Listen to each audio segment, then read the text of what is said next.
कर्तावे स्तोत्रम। प्रभु भला है और उसकी करुणा सदा सदा की है। फिर एक बार इस यूट्यूब के चैनल पर आप सबों को मेरा सलाम। मैं विश्वास करता हूँ आप सब लोग स्वस्थ हैं, आप सब लोग सुरक्षित हैं। और इस समय हम सबको परमेश्वर ने यहाँ पर इसलिए इकट्ठा किया है ताकि हम अपने मुखों के द्वारा उसके वचनों को पढ़ सके। जो वचन दिन प्रतिदिन वो हमारे जीवन में लेकर आता है, उन वचनों को हम पढ़ सके, परमेश्वर की स्तुति कर सके, उसकी प्रशंसा, उसका गुणानुवाद कर सके, क्योंकि वही आदर और महिमा के योग्य परमेश्वर है। हालेलुया। प्रियो, मैं प्रभु का धन्यवाद देता हूँ कल के वचनों के लिए। कल जो वचन हमने यहाँ पर अध्ययन किए और जिसके द्वारा प्रभु की ओर से हमने शिक्षाओं को प्राप्त किया, बहुत सारे लोगों के फ़ोन कॉल्स मुझे आए हैं, कुछ ईमेल्स आए हैं और लोगों ने कहा है कि परमेश्वर ने वचनों के द्वारा उन्हें कुछ भेद की बातों को प्रकट किया है। एक परिवार ने मुझे उन बातों को बताया जो परमेश्वर ने, जो मैंने उनको बताई भी नहीं थी। हालेलुया। जो मैंने अपने अध्ययन के विषय में उनके सामने रखी भी नहीं थी। उन्होंने कहा, जब हम अपने प्रार्थना के समय में बैठे और पास्टर जब हम इन वचनों के लिए प्रभु को धन्यवाद दे रहे थे, तो परमेश्वर ने और कुछ गहरी बातों को प्रकट किया। और जब वो ये बातों को बता रहे थे कि क्या परमेश्वर ने उनसे मार्था और मरियम के विषय को लेकर, क्षमा के विषय में बात की, I was amazed to hear that. Amen. मैं उन बातों को सुनकर आश्चर्यचकित हो गया। आमेन। देखिए, जब आप परमेश्वर के वचनों को गंभीरता से ग्रहण करते हैं तो परमेश्वर अपने भेद की बातों को हमारे जीवन पर, आपके जीवन पर प्रकट करता है। आमेन। और स्वर्ग के भेदों का प्रकट करता फिर एक बार आज हमारे मध्य में है, जो हमसे और गहराई में ले जाकर कुछ बातों को सिखाएगा। लेकिन इससे पहले क्यों ना हम रोज़ के समान कुछ वचनों को हम निकाल कर, पवित्र शास्त्र अपने खोल कर, अपने मुख के अंगीकार के द्वारा क्यों ना हम इन वचनों को पढ़े, ताकि हम इन वचनों के पढ़ने के द्वारा यहोवा का गुणानुवाद कर सके। वो जिस आदर के योग्य परमेश्वर है, इन वचनों को पढ़कर हम उसको उस आदर को देने का प्रयत्न करेंगे। आमीन। आज हमने पढ़ने के लिए जो वचन चुने हैं वो पाए जाते हैं भजन संहिता 91 और उसके पहले 7 वचनों को हम पढ़ेंगे और इन वचनों को पढ़कर हम प्रभु की महिमा करेंगे। So let us open our Bible to the book of psalms chapter 91 and verses 1 to 7, जिसमें वचन में लिखा है, जो परम प्रधान के छाए हुए स्थान में बैठा रहे वह सर्वशक्तिमान की छाया में ठिकाना पाएगा। मैं यहोवा के विषय कहूँगा कि वह मेरा शरण स्थान और मेरा गढ़ है, वह मेरा परमेश्वर है, मैं उसी पर भरोसा रखूँगा। वह तो मुझे बहलिए के जाल से और महामारी से बचाएगा। वह तुझे अपने पंखों की आड़ में ले लेगा और तू उसके पैरों के नीचे शरण पाएगा। उसकी सच्चाई तेरे लिए ढाल और झिलम ठहरेगी। तो न रात के भय से डरेगा, न उस तीर से जो दिन को उड़ता है, न उस मरी से जो अंधेरे में फैलती है, और न उस महारोग से जो दिन दोपहरी में उजड़ता है। तेरे निकट 1000 और तेरी दाहिनी और 10,000 गिरेंगे, परंतु वह तेरे पास न आएगा। हालेलुया। अद्भुत वायदे परमेश्वर ने भजन 91 में हमारे से किए हैं और हम सब इन वचनों को जानते हैं। आप सब लोग बुद्धिमान ज्ञानवान लोग हैं। आप लोग लगातार परमेश्वर के वचनों का अध्ययन करने वाली जाति का भाग है और ये वचन हमने कई बार पढ़ा है। आज जब भोर के समय में मैं इस वचन को पढ़ रहा था तो प्रभु ने मुझसे इन वचनों के द्वारा बातचीत की और जो वचन में लिखा हुआ है कि जो परम प्रधान के छाए हुए स्थान में बैठा रहे वह सर्वशक्तिमान की छाया में ठिकाना पाएगा। हालेलुया। प्रियो, जब आपके हर परिस्थिति में, चाहे आपके जीवन में आनंद का समय हो, चाहे आपके जीवन में दुख का समय हो, लेकिन हर परिस्थिति में, चाहे कठिन समय हो, चाहे साधारण समय हो, चाहे परिस्थितियाँ गोलियात के नामक आपके सामने खड़ी पाई जाए या आप अपने रोज के जीवन में बढ़ रहे हो, आपके जीवन की हर परिस्थिति में बाइबल कहता है, जब आप परम प्रधान के छाए हुए स्थान में, अर्थात परमेश्वर की अधीनता में जब आप पाए जाते हैं, जीवन की हर परिस्थिति में जब आप परमेश्वर के समान एक साथ रहते हैं, तो वचन कहता है वह व्यक्ति, वह भाई, वह बहन सर्वशक्तिमान की छाया में ठिकाना पाएगा। हालेलुया। और सर्वशक्तिमान की छाया में अर्थात उसके शरण स्थान में हमें क्या मिलता है, ये हम कभी प्रभु अगुवाई जब करेगा तो मैं आपको सिखाऊंगा कि उसकी छाया जो है, जैसे एक पेड़ की छाया के द्वारा हमें बहुत सारी चीज़ें प्राप्त होती है, वैसे ही परम प्रधान की, सर्वशक्तिमान की छाया में जब हम बैठते हैं तो उसका वचन कहता है कि आप ठिकाना प्राप्त करेंगे। वो आपके लिए सटीक डेस्टिनेशन होगा। आमीन। वहाँ पर शत्रु प्रवेश नहीं करने पाएगा और आप अपने जीवन में आनंद में बने रहेंगे। हालेलुया। मैं यहोवा के विषय कहूँगा कि वह मेरा शरण स्थान और गढ़ है, वह मेरा परमेश्वर है, मैं उसी पर भरोसा रखूँगा। हालेलुया। 4 बातें, वो मेरा शरण स्थान है, वह मेरा गढ़ है, वह मेरा परमेश्वर है और सबसे इम्पोर्टेंट बात, मैं उस पर भरोसा रखता हूँ। हालेलुया। ये चौथी बात बहुत इम्पोर्टेंट है। हम सब कहते हैं, तू मेरा शरण स्थान, तू मेरा गढ़ है, संकट में मेरा दोस्त, तू मेरा प्रभु। आमीन। ये हम सब अंगीकार करते हैं, पर क्या आप दाऊद के समान ये अंगीकार कर रहे हैं क्या कि प्रभु तू मेरा शरण स्थान भी है, तू मेरा गढ़ भी है, तू मेरा परमेश्वर है और मैं तुझ पर भरोसा रखता हूँ। Hallelujah. This is very important. हर परिस्थिति में मेरा और आपका भरोसा स्वर्गीय परमेश्वर अर्थात मेरे और आपके पिता यहोवा पर होना बहुत ज़रूरी है। हालेलुया। अगर परिस्थितियाँ आपके भरोसे को कमज़ोर करती है तो हमको प्रभु के साथ और समय बैठने की ज़रूरत है। हालेलुया। ताकि वो हमें सामर्थ्य और बल से भर सके, जिसके कारण हम हर परिस्थिति में परमेश्वर पर विश्वास कर सके। और क्योंकि वचन कहता है तू मेरा शरण स्थान है, तू मेरा गढ़ है, तू मेरा परमेश्वर है, और क्योंकि मैं तुझ पर भरोसा रखता हूँ, वह तो मुझे बहेलिये के जाल और महामारी से बचाएगा। हालेलुया। ये आपका परमेश्वर पर विश्वास ही था कि परमेश्वर आपको कोविड-19 जैसी भयंकर महामारी से बचाकर आज इस स्थान पर लेकर आए जहां आप वचन को सुन रहे हैं। हालेलुया। ये परमेश्वर का उपकार है जिसने आपको बहेलिये के जाल से निकाल लिया और भयंकर महामारी से आज तक जीवित रखा है। हालेलुया। तो आप कहेंगे कि पास्टर साहब, जिन लोगों की मृत्यु हो गई वो लोग भरोसा नहीं करते थे क्या? वो लोग भी परमेश्वर पर भरोसा करते थे, लेकिन 2 कारण हो सकते हैं जिन्होंने महामारी में मृत्यु पाई। मैं धर्मियों के विषय में कह रहा हूँ। 1, या तो उनका विश्वास जाता रहा होगा। नंबर 2, या तो परमेश्वर के लिखे हुए समय का उनके जीवन में पूर्ण हुआ। उनके जीवन में जो परमेश्वर ने समय को इस पृथ्वी पर लिख कर रखा था वो पूर्ण हो गया होगा। हालेलुया। जिस कार्य के लिए परमेश्वर ने उनको चुना था, शायद वो कार्य इस पृथ्वी पर उनके पूर्ण हो गए होंगे। मैं आत्मा के कार्यों की बात कर रहा हूँ, ना कि शरीर के कार्यों की बात। हो सकता है वो बातें, क्योंकि देखिए किसकी मृत्यु हुई, किस कारण मृत्यु हुई महामारी में, इसका न्याय करने का अधिकार मेरे और आपके पास नहीं है। हालेलुया। कई लोगों को मैंने देखा है आज भी, जब महामारी में किसी पासबान की, किसी अगुवे की, किसी धर्मी की मृत्यु की बात निकलती है तो कहते हैं उसका लोग न्याय करने लगते हैं। पर प्रियो, परमेश्वर ने हमें न्याय करने का अधिकार ही नहीं दिया है। हालेलुया। भयंकर महामारी से प्रभु ने मुझे और आपको बचाया है। ये एक कारण आने वाले हमारे पूरे जीवन के लिए धन्यवाद देने के लिए हमारे लिए काफ़ी है। हालेलुया। वह तुझे अपने पंखों की आड़ में ले लेगा और तू उसके पैरों के नीचे शरण पाएगा। उसकी सच्चाई तेरे लिए ढाल और झिलम ठहरेगी। हालेलुया। जब हम परमेश्वर को अपना शरण स्थान, अपना गढ़ मान लेते हैं, जब हम परमेश्वर पर संपूर्ण हृदय, प्राण, आत्मा से भरोसा करते हैं, तो उसका वायदा है कि वो अपने पंखों के आड़ में मुझे और आपको छिपा लेगा। हालेलुया। तेरे परों के साए में मैं पाऊं सुकून, तेरे बाहों के बंदिशों में मिलती है पनाह। तू कल भी था, है आज भी, जो आए कल तेरे साथ ही गले लगा ले, गले लगा ले, ऐ खुदा गले लगा ले। आमीन। तेरे पंखों के तले जब हम परमेश्वर, जैसे एक मुर्गी अपने बच्चों को अपने पंख के अंदर संभाल कर सुरक्षा करती है, वैसे ही सुरक्षा परमेश्वर मेरी और आपकी करेगा। या उसने हमसे आपसे वायदा किया, वो तुझे अपने पंखों की आड़ में ले लेगा।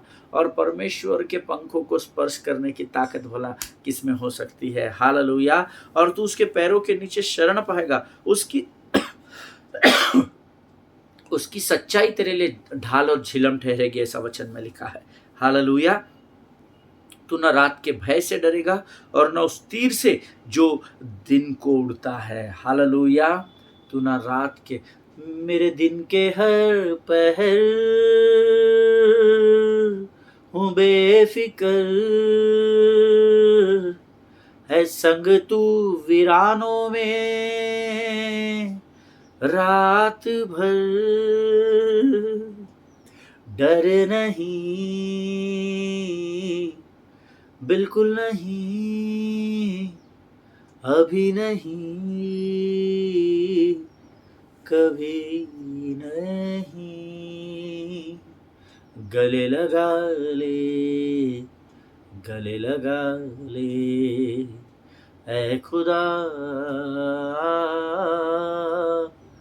गले लगा ले।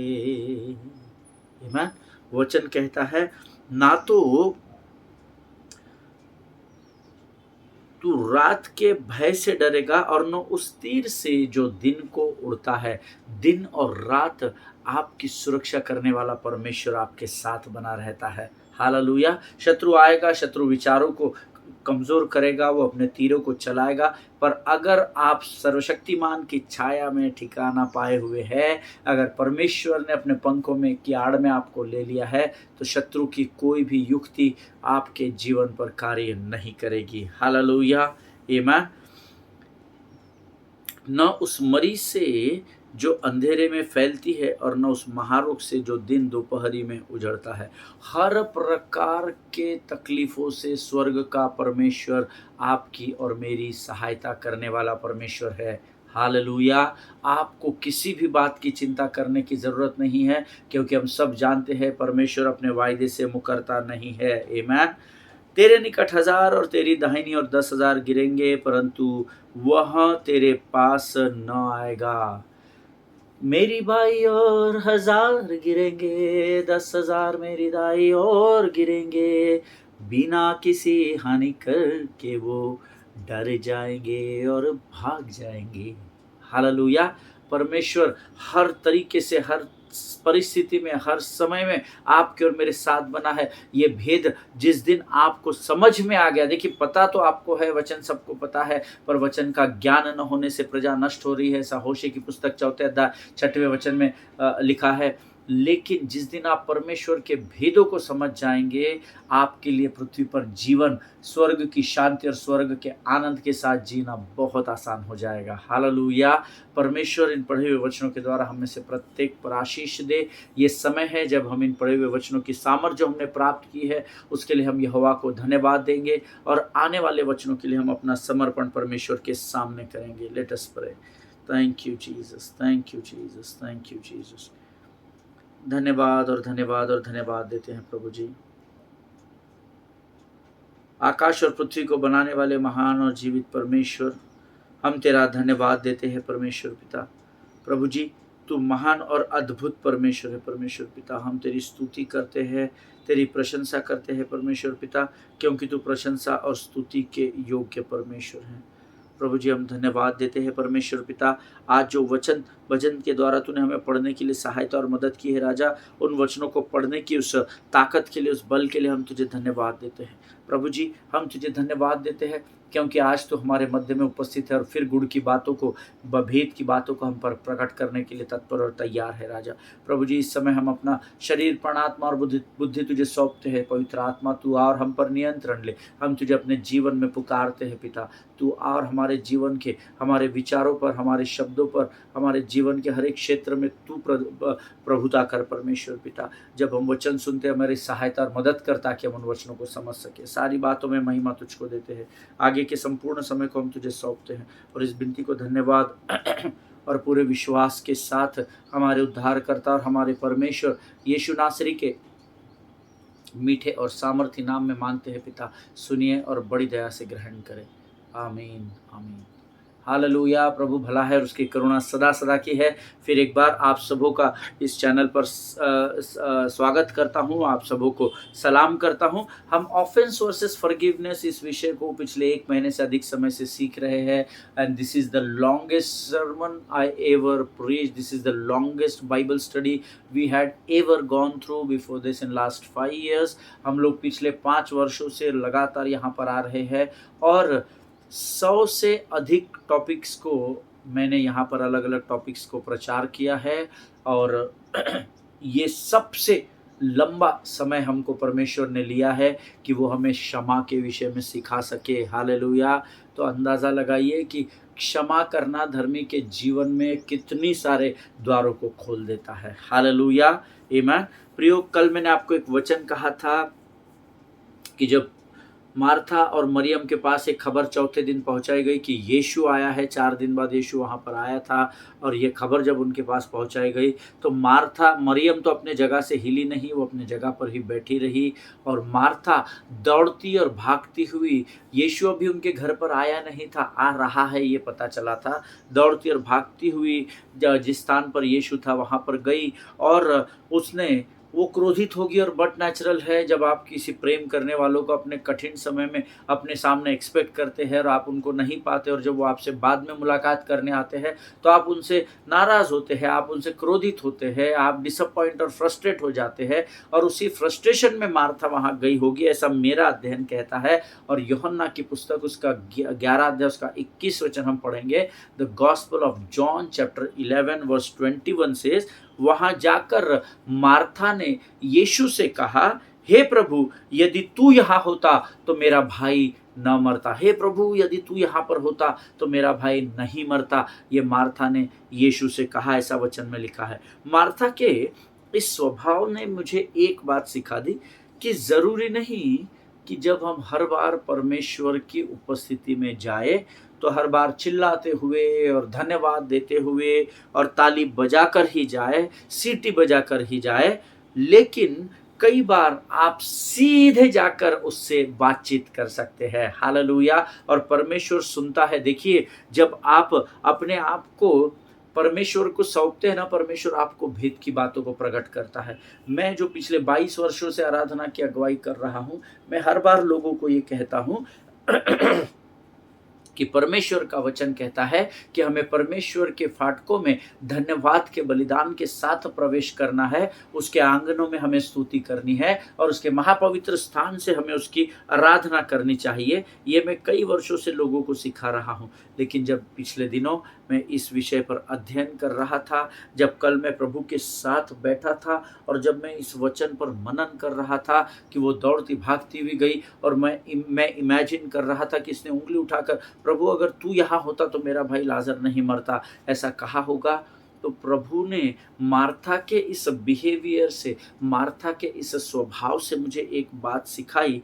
कई बार क्या होता है, जब आप कलीसिया में होते हैं ना, तो आप लोग हाथ नहीं उठाते हैं, आराधना नहीं करते हैं, तो आप उनको देखते हैं और जजमेंट करने लगते हैं। अरे कैसे लोग हैं प्रभु की उपस्थिति में आए, हाथ बांधकर खड़े हैं, अरे कैसे लोग हैं। नो डाउट कि परमेश्वर की आराधना उसके सिखाए गए तरीके से होनी चाहिए, नाचते हुए, कूदते हुए, ताली बजाते हुए, सीटी बजाते हुए, झांझ और वीणा बजाते हुए, अपने आउटर शरीर के बाहरी मनुष्यत्व के द्वारा, आत्मा और सच्चाई के द्वारा, इन सारी बातों को मिलकर ही आराधना होती है, ऐसा बाइबल में लिखा है। पर हर बार ऐसा करना ज़रूरी नहीं। ये मार्था के इस स्वभाव से प्रभु ने मुझे सिखाया। हालेलुया। कई बार प्रियो, हम वचन को तोड़ मरोड़ कर लोगों के सामने रखते हैं। देखिए, मैंने आपसे कहा था कि जरूरी नहीं कि मार्था यीशु के पास गई, लेकिन वचन में ये नहीं लिखा है कि गए बराबर उसने उसको प्रणाम किया, यीशु को सलाम किया, प्रभु की जय हो, प्रभु तेरी महिमा हो, तेरी स्तुति हो। ये भी मार्था ने नहीं कहा। या thank you lord finally you came, प्रभु तेरा धन्यवाद देती हूँ कि आखिर तू आ ही गया, अब तू बहुत कुछ कर, ये सब उसने नहीं कहा। Hallelujah.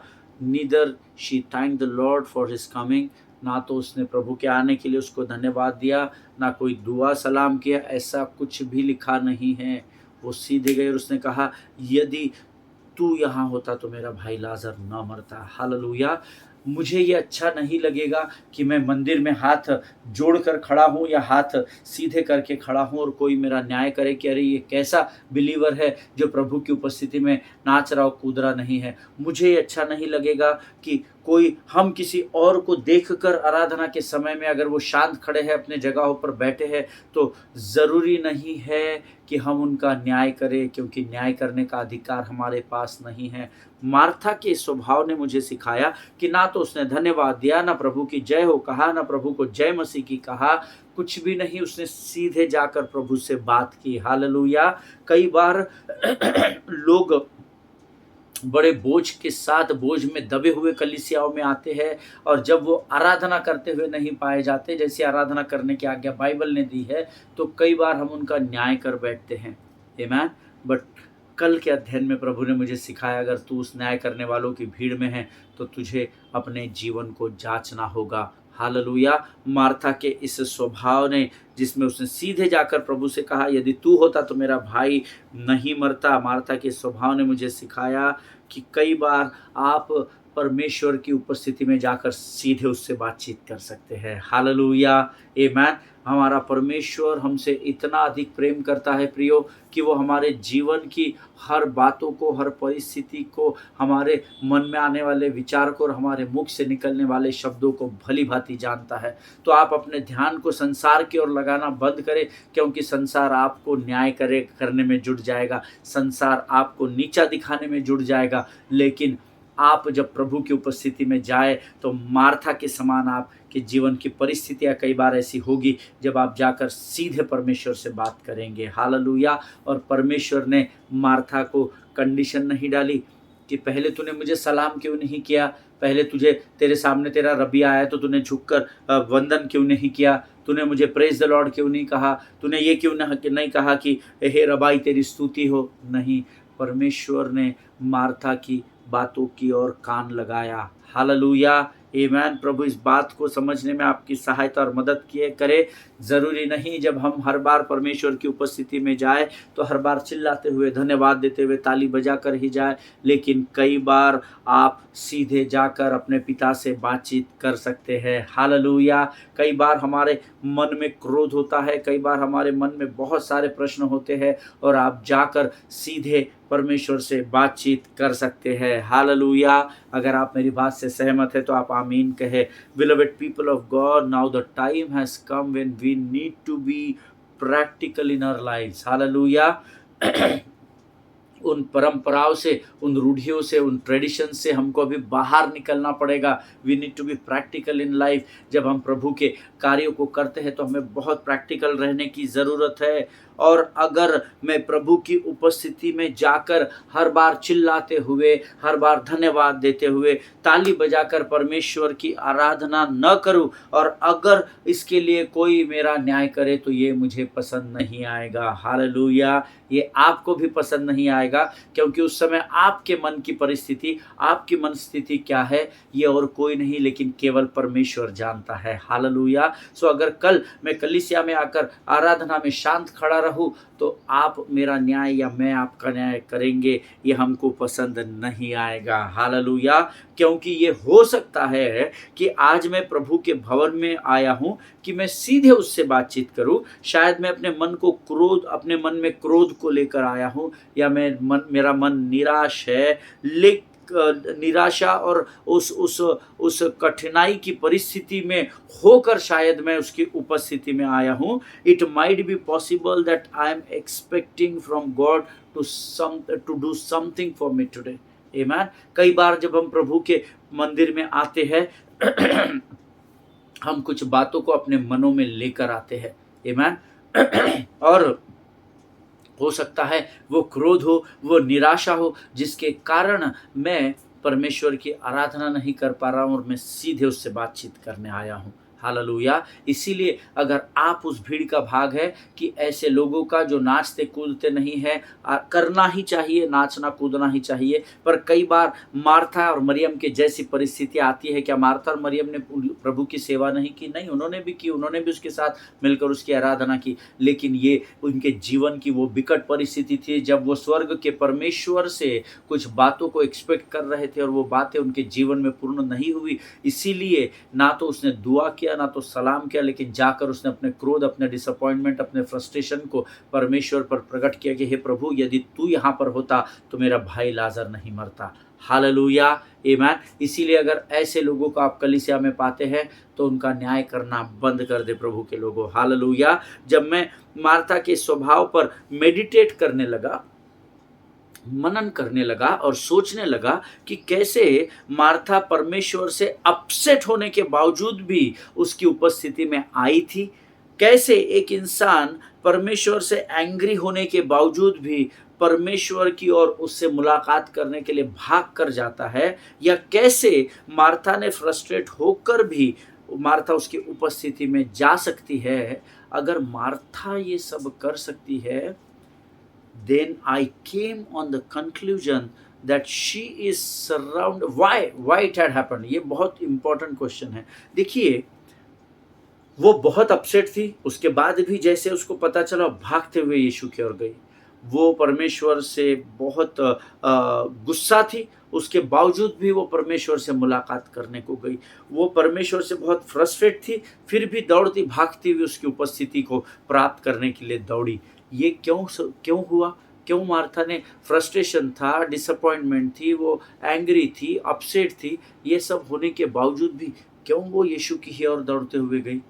Because she knew that the people whom she was surrounded, in fact she was surrounded by the people who are not going to help her in that situation. Hallelujah. वो उस भयंकर परिस्थिति में भी जहाँ उसके उद्धारकर्ता ने उसकी सहायता और मदद नहीं की थी, उसके बावजूद भी वो उसे, भले ही वो उससे क्रोधित थी, वो अपसेट थी, वो एंगर से भरी हुई थी, वो डिसअपॉइंट थी, उन सारी नकारात्मक बातें उस समय उसके अंदर कार्य कर रहे थे, और उस परिस्थिति में भी, उस भयंकर परिस्थिति में भी वो सिर्फ एक कारण से भागती और दौड़ती हुई उसके रबाई के पास, उसके गुरु के पास गई, क्योंकि वो जानती थी कि इस समय वो जिन लोगों से घिरी हुई है, वो लोग इस परिस्थिति में उसकी कोई भी सहायता और कोई भी मदद नहीं कर सकते। हालेलुया। वहाँ पर बहुत सारे लोग थे जो उसको धीरज देने की कोशिश कर रहे थे। वचन में लिखा है बहुत सारे यहूदी लोग वहाँ पर आए थे जो उनको, दोनों बहनों को कंफर्ट करने की कोशिश, जैसे हम किसी की मृत्यु हो जाती है, हम जाते हैं मुलाकात करने, हम उनको कंफर्ट करते हैं, हम सांत्वना के शब्द कहते हैं, ऐसी कहने वाली एक बहुत बड़ी भीड़ उसके पास थी। लेकिन वो जानती थी कि इस भीड़ में ऐसा कोई भी नहीं है जो उसको धीरज दे सके। Hallelujah. But Jesus is the only one who can help her in this situation, even though she was angry and frustrated and disappointed with him. Hallelujah. Martha ये जानती थी कि उसके आसपास जितनी भीड़ थी जो उसको इस समय सांत्वना दे रही थी, उसको उसके दुख के समय में उसके साथ खड़ी थी, इनमें से कोई भी नहीं था जो उसकी सहायता और मदद करे। भले ही वो यीशु से क्रोधित थी, निराश थी, हताश थी, उसके बावजूद भी वो जानती थी कि अगर इस दुख भरे समय में अगर मुझे कोई सांत्वना दे सकता है, धीरज दे सकता है, तो वो केवल यीशु नासरी ही है। हालेलुया। आज मैं आपको बताना चाहता हूँ प्रियो, आज आप अगर किसी मार्था समान किसी परिस्थिति में फंसे हुए हैं, अगर कर्जे की मृत्यु से अगर आप कर्जे के बोझ का सामना कर रहे हैं, बीमारी का सामना कर रहे हैं, मानसिक परिस्थितियों का सामना कर रहे हैं, आत्मिक कमजोरी से होकर गुजर रहे हैं, भले ही आपको सांत्वना देने के लिए एक बड़ी भीड़ आपके पास होगी, आपके रिश्तेदार होंगे, आपके पासबान होंगे, आपके वर्शिप लीडर्स, आपकी कलीसिया, आपके कलीग्स होंगे, लेकिन इस निराशा भरी परिस्थिति में अगर आपकी कोई सहायता कर सकता है तो वो केवल एक ही नाम है, वो नाम स्वर्ग के परमेश्वर मेरे उद्धारकर्ता यीशु नासरी का नाम है। हालेलुया। और इसीलिए परमेश्वर का वचन कहता है, मैं आंखें अपने पर्वत की ओर अर्थात अब उस पर स्थान पर उठाऊंगा जहां पर परमेश्वर है, क्योंकि मुझे पता है कि मैं सहायता वहीं से प्राप्त करने पाऊंगा। हालेलुया। जब आपके आसपास मनुष्यों की भीड़ होगी तो ये आपको तय करना है कि आपको आपकी परिस्थिति पर विजय पाने के लिए, उस परिस्थिति से आज़ादी पाने के लिए आपको उस भीड़ पर निर्भर रहना है या आपको यीशु की ओर दौड़कर जाना है। हालेलुया। परमेश्वर इस बात को समझने में आपकी सहायता और मदद करे। ये अद्भुत वचन है जो इन दिनों प्रभु हमको दे रहा है। आज प्रियो, मैं आप लोगों से पूछना चाहता हूँ that even though you are disappointed, you are frustrated, you may be angry with God, is there anyone else who can help to solve your problem, who can help you to solve your problem? Is there anyone who can help you out in your situations? Is there anyone who is going to make a way out of no way? क्या कोई है जो आज भले ही आप किसी प्रार्थना को लेकर प्रभु के सामने हो, शायद आपने उस प्रार्थना का उत्तर अभी तक प्राप्त नहीं किया हो, लेकिन क्या यीशु के अलावा आपके पास कोई है क्या जो आपको उन परिस्थितियों से छुड़ा सकता है, जो आपके अंदर सहनशीलता और धीरज को भर सकता है? क्या यीशु के अलावा कोई आपके पास है क्या जो आपको कर्जे की आत्मा से बाहर निकाल सकता है, आपकी मानसिक स्थिति को कमजोरी से बाहर निकाल कर स्थिर कर सकता है? अगर आपके पास कोई है, मुझे नहीं पता, लेकिन मेरे पास यीशु के अलावा कोई नहीं है। जैसे मार्था के पास यीशु के अलावा कोई भी नहीं था जो उस परिस्थिति में उसको सांत्वना दे सके। हालेलुया, आमेन। प्रभु इस बात को समझने में आपकी सहायता और मदद करे। प्रियो, आज हम यहाँ पर समाप्त करेंगे, कल हम इसके आगे के वचनों में जाएंगे। मुझे नहीं पता ये वचन और कितने दिनों तक प्रभु लेकर हमारे साथ आगे बढ़ेगा, लेकिन मुझे आपको इन वचनों को सिखाने में बहुत आनंद प्राप्त हो रहा है और मैं खुद अद्भुत बातों को पिछले 30-35 दिनों में परमेश्वर से सीखा हूँ। मैं प्रभु का धन्यवाद देता हूँ आज के इन वचनों के लिए जो परमेश्वर ने हमारे जीवन में दिए हैं, और मैं विश्वास करता हूँ आज आप सबों से परमेश्वर की आत्मा ने बातचीत की है। इन वचनों को मनन करना, अध्ययन करना और परमेश्वर का धन्यवाद देना कि प्रभु ने इन वचनों के द्वारा आज आपसे बातचीत की है। हालेलुया। आइए हम प्रार्थना करें। खुदावन, प्रभु यीशु के सामर्थ्य मीठे और जीवित नाम के लिए धन्यवाद देते हैं। आज फिर एक बार मार्था और मरियम के जीवन से तूने हमें कुछ बातों को स्मरण कराया राजा। कई बार हमारी आंखें मदद और सहायता के लिए लोगों पर निर्भर हो जाती है प्रभु, हम लोगों पर निर्भर हो जाते हैं, लेकिन धन्यवाद देते हैं राजा कि तूने आज हमें उन सारी बातों से फिर एक बार ऊपर उठाया और फिर एक बार प्रभु हमें अपने जीवन का आईना दिखाया और इस बात को सिखाया कि तू ही हमारा उद्धार करता और तू ही हमारे हर एक समस्या का समाधान है राजा। जितनों ने सुना उनमें से प्रत्येक को आशीष दे राजा। सारी बातों में महिमा तुझको देते, आगे के संपूर्ण समय को तुझे सौंपते हैं। विनती को धन्यवाद के साथ यीशु नासरी के नाम से मांगते, सुन और बड़ी दया से ग्रहण कर। आमीन, आमीन। हालेलुया। परमेश्वर आप सबों को इन वचनों के द्वारा बड़ी बरकत और बड़ी आशीष दे। प्रियो, आज हम यहाँ से विदा लेंगे, कल हम फिर एक बार नए बातों के साथ प्रभु हमारे मध्य में होगा, ऐसा मेरा विश्वास है। इजराइल के लिए प्रार्थना करें, भारत देश के लिए प्रार्थना करें, अपने पासवानों के लिए, उनके परिवारों के लिए प्रार्थना करें, एक दूसरे को प्रार्थना में उठाकर रखें और कम से कम एक व्यक्ति को, छोटा बच्चा, बूढ़ा, जवान, स्त्री, पुरुष, कोई भी हो सकता है, कम से कम एक व्यक्ति को अपने जीवन की गवाही बांटे। सभी को जय मसीह की। God bless you all.